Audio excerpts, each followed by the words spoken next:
Yo guys, for this video may kakatuong kita na usad sa mga ginadayo sa mga Katoliko para magpangaji. Kada Biyernes yan nangyayari. Every Friday lang siya bukas sa publiko. Yan, kung nakikita nyo yung bahay sa may right side na blue and atop. Yan yung ano, yan yung tinatawag nilang Villa Bayot. Yan. Tara, puntahan natin.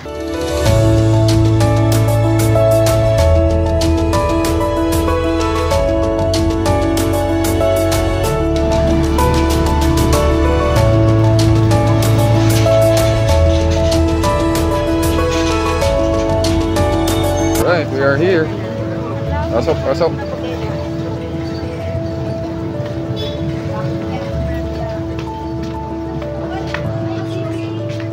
Siyempre, bago ka magsulod dito, bilhin ang mga tsinelas, sapatos, sandals. Kasi bawal dito yan. May sapin sa tiid. Let's go.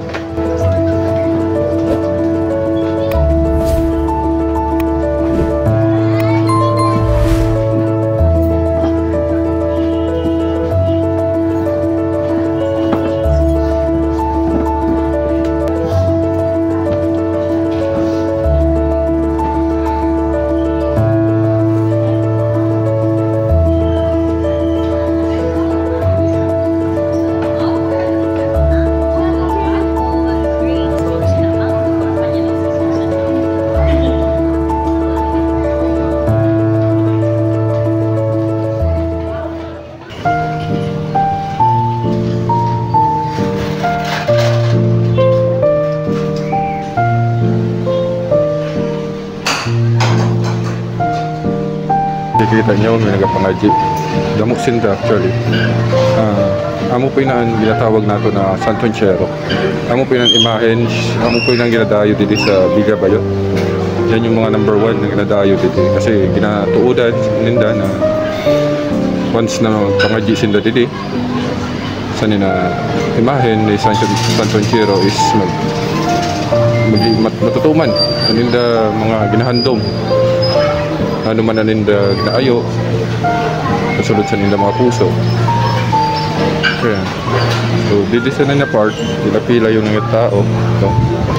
So didikalian tinatawag nato na Blessed Sacrament. Ayan.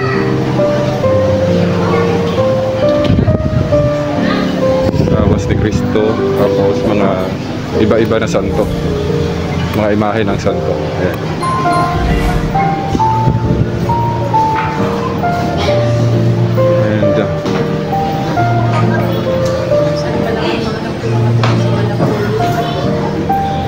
Dito na part sa may balcony.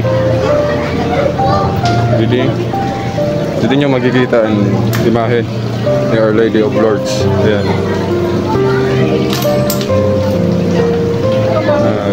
Kapag nagapangaji sinda is ginatapukan nila piso. Yan, mga coins. Yan, mga coins yan guys. Na ginatuudan nila na pag nag-pray sinda, pag may ginahulugan din ng piso is or coins is matutuman aninda ano pangaji sa aton ina. Yan.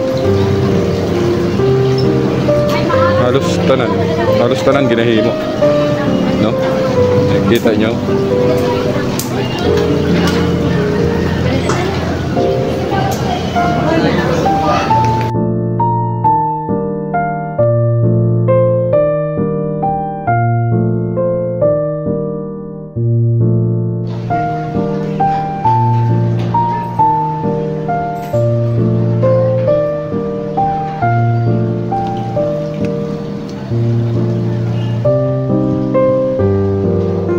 Kagaram nyo ba guys, ini na lugar, ini na Villa Bayot is napaka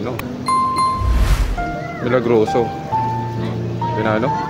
Aram nyo sa baba sa ni is ang kilala na ang sikat na bakery dati dito sa Masbate. Yun yung pinatawag na Onion Bakery. Bakit ko nasabi na na milagroso yun na lugar? Kasi sa ito nasunog ang onion, time na nasunog ang onion, di ko alam kung kailan saan ito, nalimot na ako. So ni Jutay nakalayo or mga ano man lang, mga makadikit lamang ang kalayo didi, baka di sa taas kasi ano lang eh, yung an onion nasa baba lang, nasa ground floor, tapos ini second floor.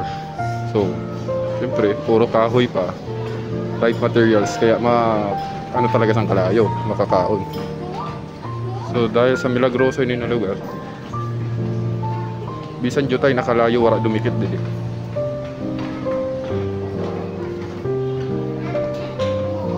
Wala nangyari sa nina lugar after sa tagsunog. Then yang Santonchero na yan, hindi na nakikita yung imahen sa Santonchero, natuudan sa mga gurang na paggabi or maaga, nagabangon daw yan, tapos nagalakat-lakat din sa buong pilya, nagalakat-lakat din.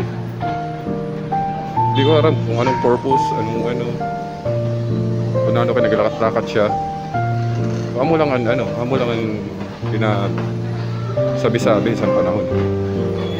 Basta niyan, mababati mo pag hinunga mo, amo galing sa sabat, matuod daw.